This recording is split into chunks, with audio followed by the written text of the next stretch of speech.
धर्मलाल कौशिक, नेता प्रतिपक्ष छत्तीसगढ़, और डॉक्टर रमन सिंह, पूर्व मुख्यमंत्री छत्तीसगढ़ ने कहा है कि टीएस सिंहदेव जी के इस्तीफे से यह बात साफ हो गई है कि मुख्यमंत्री और मंत्रियों के बीच भारी मतभेद है। भूपेश सरकार में मंत्रियों के पास कोई अधिकार नहीं है। अभी तो एक ने इस्तीफा दिया है। सब मंत्रियों विधायकों के मन में भी भारी आक्रोश है। देखना बड़ा विस्फोट होगा।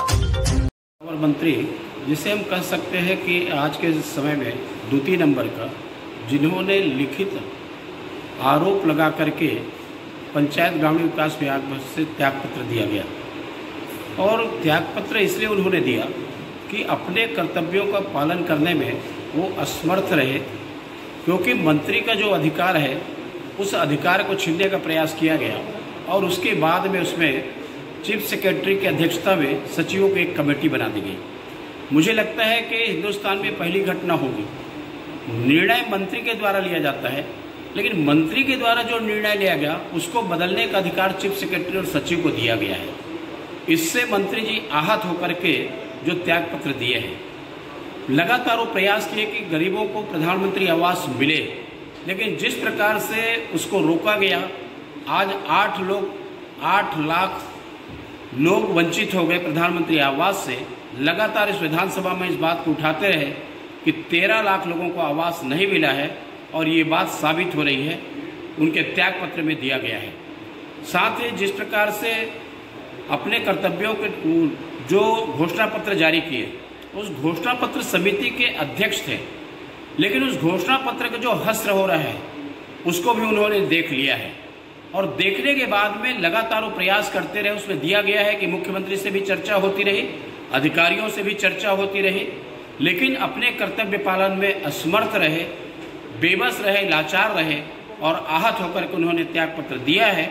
ये त्यागपत्र केवल एक विभाग के बात नहीं है, बल्कि जो आरोप सरकार के ऊपर, मुख्यमंत्री के ऊपर लगा करके जो त्यागपत्र दिए, मुझे लगता है पहली बार ऐसी घटना हुई है कि आरोप उस जो मंत्री है, कैबिनेट मंत्री, वो मुख्यमंत्री के ऊपर आरोप लगाए कि मुझे काम करने नहीं दिया जा रहा है। ये कांग्रेस का अंतर्कलह खुल करके उजागर हो रही है, और निश्चित रूप से कहीं ना कहीं गड़बड़ तो चल रही है।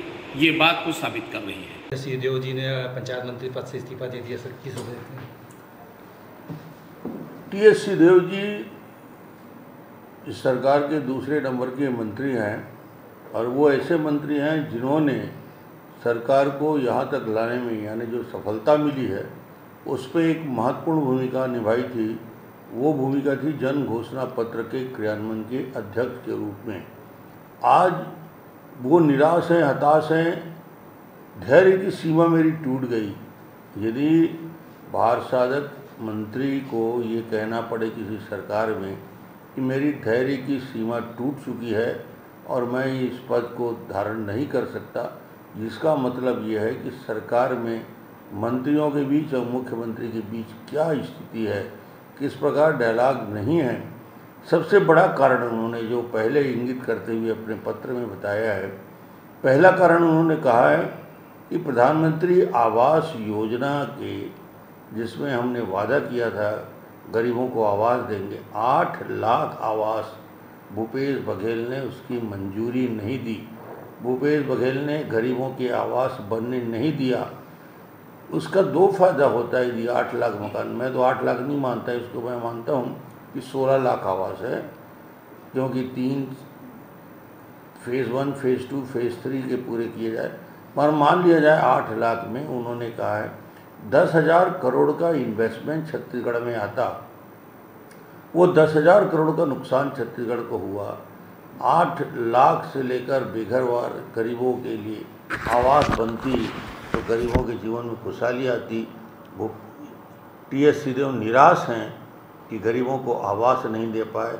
उन्हें 4 साल होते होते, और इसके लिए दोषी यहाँ के मुख्यमंत्री भूपेश बघेल को कहा है। सर क्या लगता है दूसरा विषय जिसमें इस्तीफा के लिए महत्वपूर्ण बिंदु को चिन्हांकित किया है कि मंत्री अपने विभाग के अधीन चल रहे कार्यों का, उसकी प्रशासनिक स्वीकृति देने का काम करता है, और उसका अनुमोदन करने का अधिकार उस विभाग के मंत्री को है। हमारा आश्चर्य होता है, पंचायत और ग्रामीण विभाग में अनुमोदन के लिए चीफ सेक्रेटरी की अध्यक्षता में सचिवों की कमेटी बना दी है। इसमें TS सिंहदेव 500 करोड़ की योजनाओं का स्वीकृति देने का अधिकार छीन लिया गया। ये सारे अधिकार चीफ सेक्रेटरी और सेक्रेटरी को है, जिससे प्रदेश के 500 करोड़ से ज़्यादा के लागत के काम प्रभावित हुए, काम नहीं हो पाया।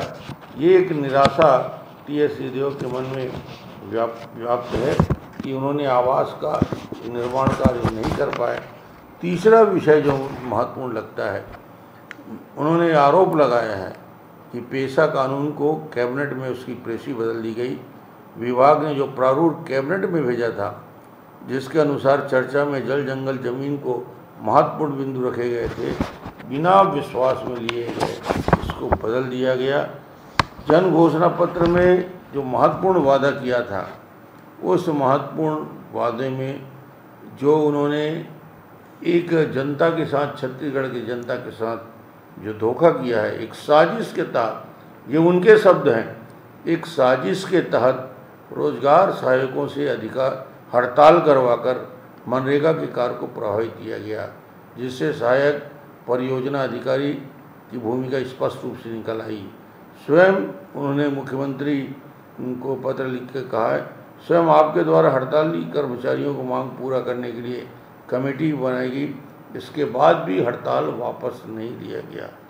जिस प्रकार मंत्री को और उस विभाग के भार साधक मंत्री को उन योजनाओं को क्रियान्वयन की जवाबदारी थी, और उस विभाग में बड़े से बड़े निर्णय हो रहे थे, जिसमें मंत्री जी को नहीं पूछा गया, और सहायक परियोजना अधिकारी को पुनर्नियुक्ति का विरोध उन्होंने किया था कि इन्हें अभी नहीं किया जाए।